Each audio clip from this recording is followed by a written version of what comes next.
If you're feeling the pull to sell everything you got and move to the country, you might want to watch this video before you start that homestead.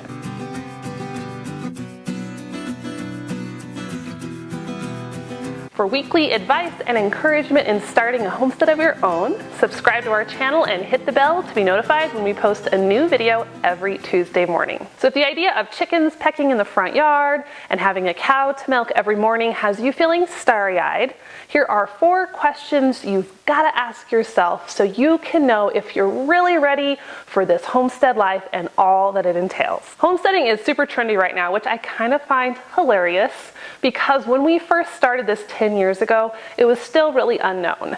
And I know people thought I was completely off my rocker when I brought home our first flock of chickens, and let's not even talk about the goats that we drug home in a trailer when I was 9 months pregnant.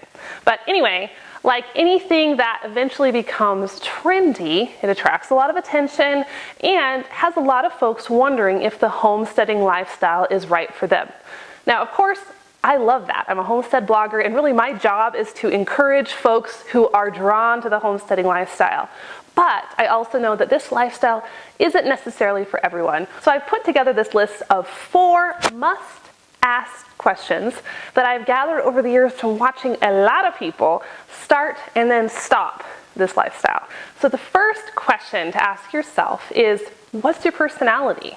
Are you introverted or extroverted? And I know when I think of every homesteader I've pretty much ever known, the vast majority, including myself, are introverts. Now, that's not to say that you can't homestead as an extrovert, but there is a definite element of solitude in this homesteading journey. And I think it's really wise to take that into consideration. If you're someone who is the life of the party and you love people around you all the time, then it might be tough to be out in the middle of nowhere with just your cows and your chickens. So for me personally, I love the quietness of this lifestyle. It feeds me, it recharges me, it boosts my creativity. I love having projects, just working on them by myself. But I've also known it to really drive some people crazy.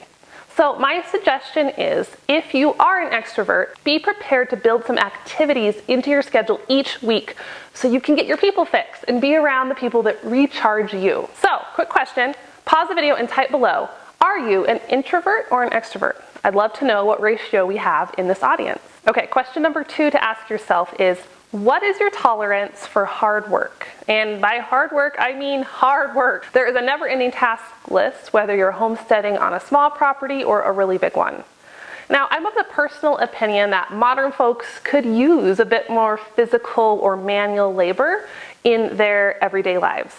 But I also know that if you aren't used to it, it's really formidable to go from having nothing but a goldfish to take care of to all of a sudden a whole bunch of animals in a garden and chores and watering.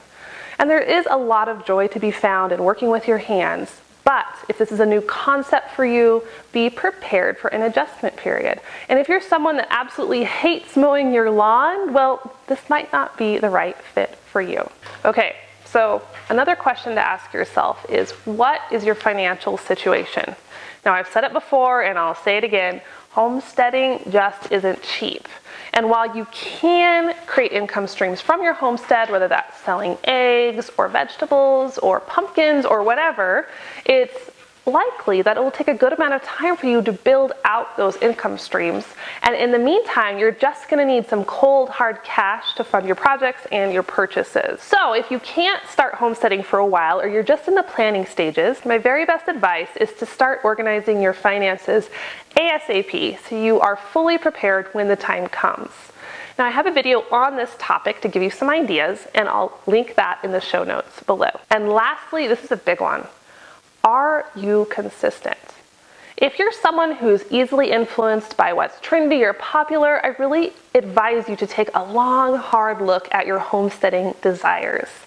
I've just seen too many families buy the property, get the chickens, only to decide that they just really didn't want to do this that bad after all. It is a lot of work. And it is a huge adjustment. And while it's incredibly fulfilling, if homesteading and what goes with it isn't your passion in life, it's going to be really, really hard to find the motivation to keep going when times get tough. Not to mention, moving to a homestead and then moving back to the city can be really, really hard on a family and finances. So it's just best to make sure this is something you're really drawn to long term before you take the plunge. There is an element of romance to it, and I absolutely love that, but it isn't romantic all the time.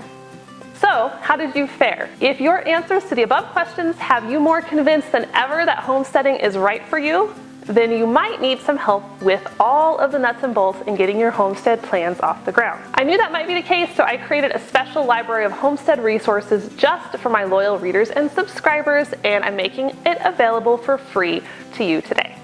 Just go to theprairiehomestead.com/grow, G-R-O-W, or click the link below to get all the resources instantly. And if you like this video, let me know by giving it a thumbs up and then dropping a comment below. I'd love to hear if future homesteading is in your plans or if you're still trying to figure it out and what's holding you back. And that's it, guys. Thanks for watching. I'll be back next Tuesday with another video.